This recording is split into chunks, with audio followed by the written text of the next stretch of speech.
Well, I'm going to go back to something that we kind of talked about already with Sonia and Patrick, which is what we call ecological rucksack. So that's a laptop, as you can see.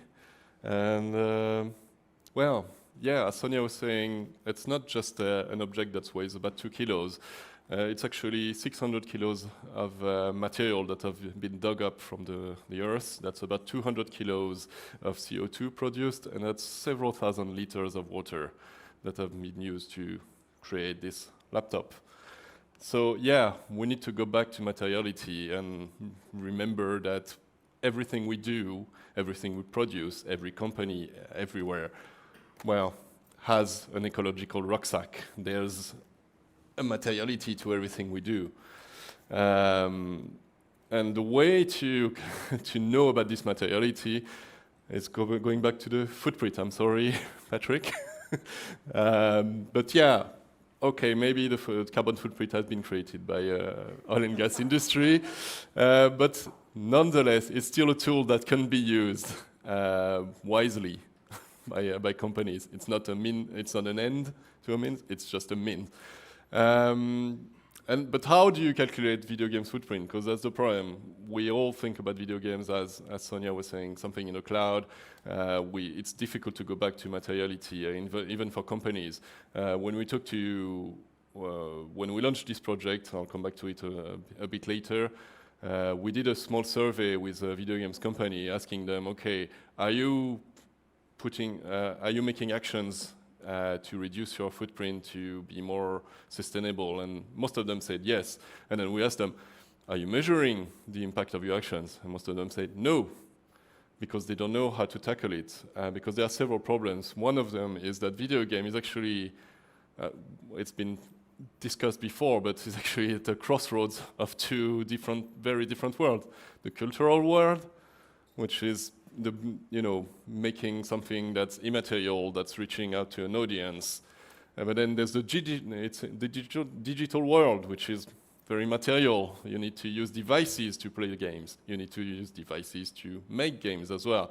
And of course, most of the time, the problem is that when people are looking at the impact of culture, well, they kind of forget about video games because it's a bit of a side compared to the rest of culture, which is, films, theater, museums, so it's more grounded, so it's easier to calculate.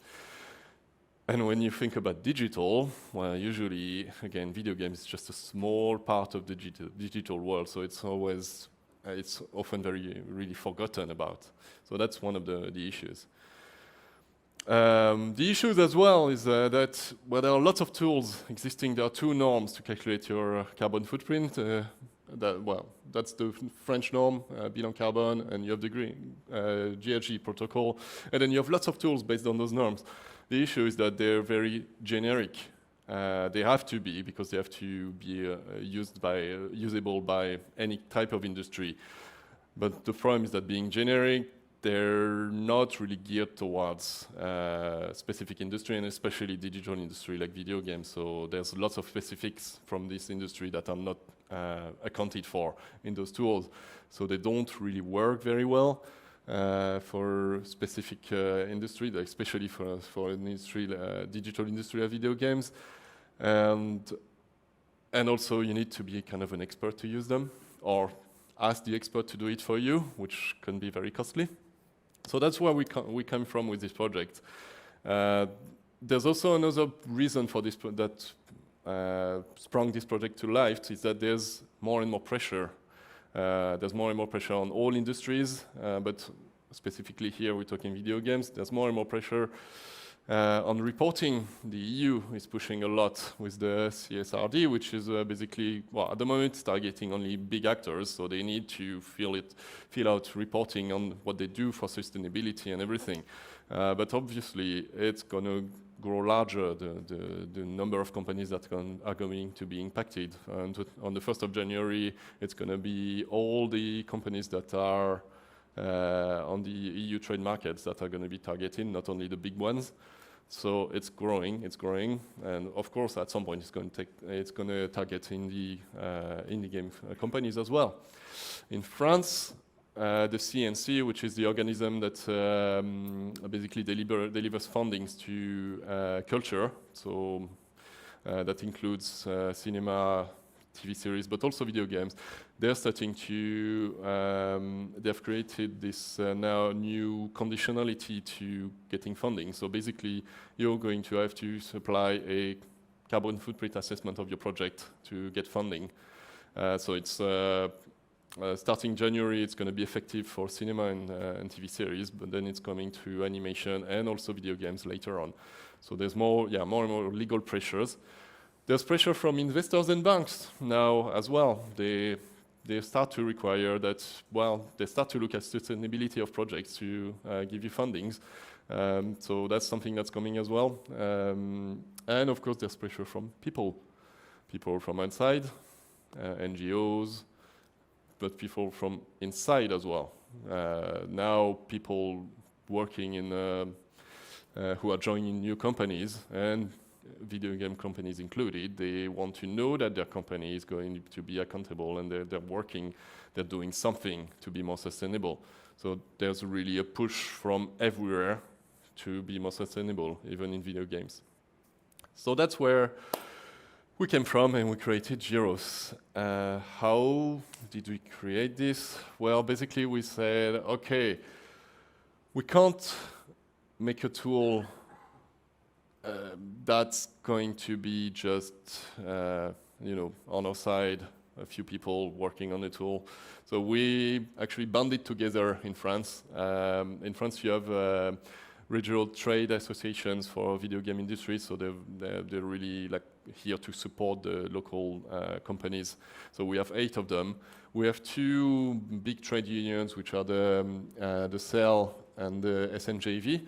So all those small associations and the 2 big trade unions, we all banded together to work on this project for the whole industry in France. We proposed the project to basically the French government, get financing from the French government to work on this project. And we said, okay, fine, we're all together, we're all going to work on this. We've got money. We don't have the expertise. We are not climate experts. We are not carbon assessment experts. We are not life cycle assessment experts. We don't know. We could try to do something looking at what's online, etc., but it would not be as good as it should be.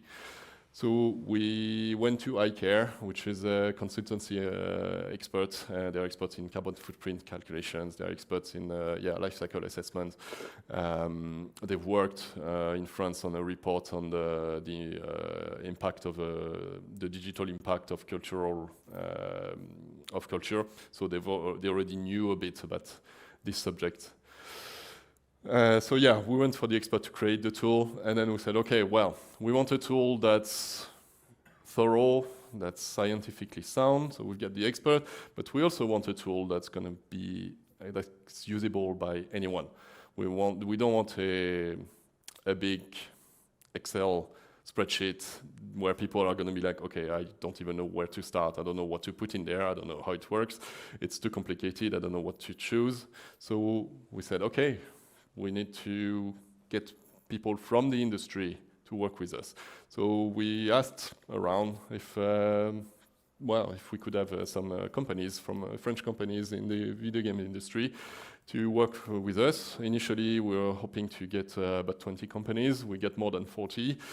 So we pushed the walls a bit, and we get 27 companies to work with us, to test the tool, to give us feedback, and really to have a tool that would work for everyone. So we have big companies like Amplitude, for example, or Asobo.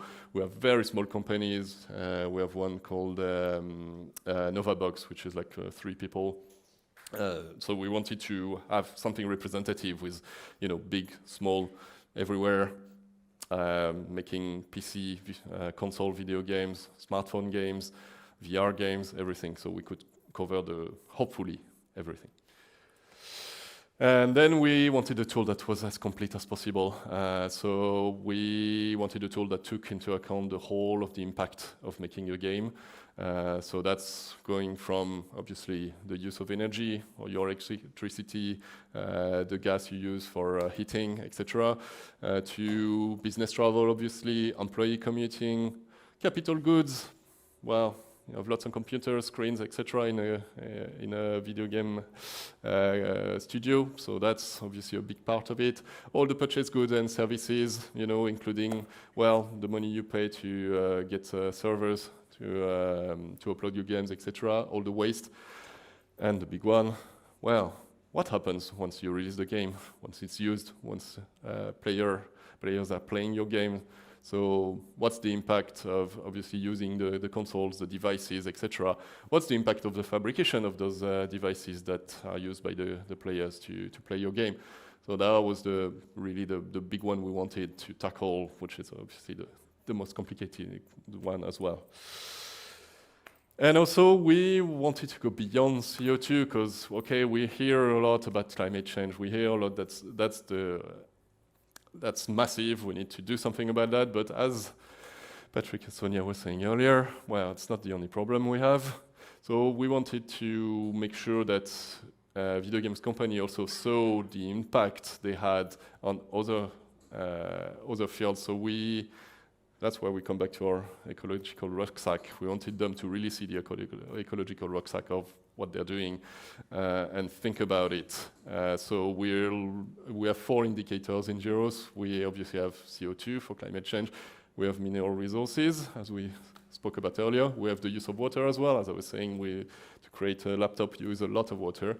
And also the use of primary energy. So going back to, the electricity doesn't come from your socket, it comes from somewhere else. It's created by primary energy, so go back to thinking about that. So here I've just got a short video showing you what it looks like. So that's basically our landing page. Then you access JYROS. I'm afraid it's only in French so far, but there's good news coming at the end of this presentation. And basically, you can create sites, which is your company, and you can create games. So you fill in a form, you create your site. It's hopefully fairly easy. Takes a little bit of time to generate the site. And then it's just a big form that you need to fill. You have all your categories here. We've put lots of explanations, details, question marks, so that people can be, it can be as easy as possible for them to understand what they need to put in there. But yeah, it's still a big form where you need to fill data, obviously, that you'll need to collect. So once it's filled, what you have here is your footprint. So you have your 4 indicators: CO2, extraction of resources, primary energy, and water. And then as you fill it, it updates your total footprint, so you can see live what happens. Okay, that can be used as well as a tool to say, okay, if I make this choice, what impact does it have? If I make another choice, okay, it's better. And then you have your full results at the bottom, because that's just obviously the total. And then you have all your results, so with all your the different fields of the company, you can see which is the biggest, and then you can go see the details to really try to tackle, okay, if I want to put actions, what do I need to tackle first? Where do I put my effort? And then at the end, you have all the official tables with the results if you need to do something more official in terms of declaration. But what we want it to be is really a tool for people to use to reduce to be aware of their footprint and reduce it. In the games, it's the same, so you can put all your platforms, and then you enter all your details, and then you have your results again. So the results are spread between the equipment, so the console, the laptop, etc., the network, and the data centers. And then you can create reports where you combine everything, so you pick up all the sites you want to combine, all the games, and then you have you combine everything, and you have the spread, so you can see as well, okay, where the biggest impact is. And then you can go back to the results by site or games. So we really want this to be a tool for companies to use as they want it, so that they can start thinking about, okay, what impact do they have? What can they do to reduce their impact? So why would you want to use JYROS? Well, there's several reasons. First, it's free. So far. It's free at least until 2026 because we're funded by the government. At some point, we'll have to think about how to maintain it, obviously. So I don't know. We're thinking about business model, but that's another discussion. It's as complete as we can. It will be more complete as we go. Obviously, we had some limitations in what we could do to start with, but we already have lots of ideas to improve the completeness, especially the granularity in terms of picking out the data. And we try to make it as transparent as possible. So if you go to the website, there's a report where we're describing everything, all the calculations that we have in the background, all the data we're using, like the impact factors. So the goal being that if somebody looks in there and thinks, okay, that number that you're putting in there, it's wrong. Like, for example, if Sony comes and they say, oh, the number you're putting for my PS5, it's not right. And we're like, okay, fine. If you have data, if you have a report and you have better data, please give it to us and we'll improve the tool. So we're hoping that, it will snowball into something where we gather everyone, every company from the industry. And yes, it's coming soon in English. It wasn't planned initially because we didn't think it would go beyond France, but there's obviously a lot of interest since I'm here. So we've gathered a bit of money to translate it to English. So we're working hard on it, and it will come normally, by the end of the year in English. Thank you.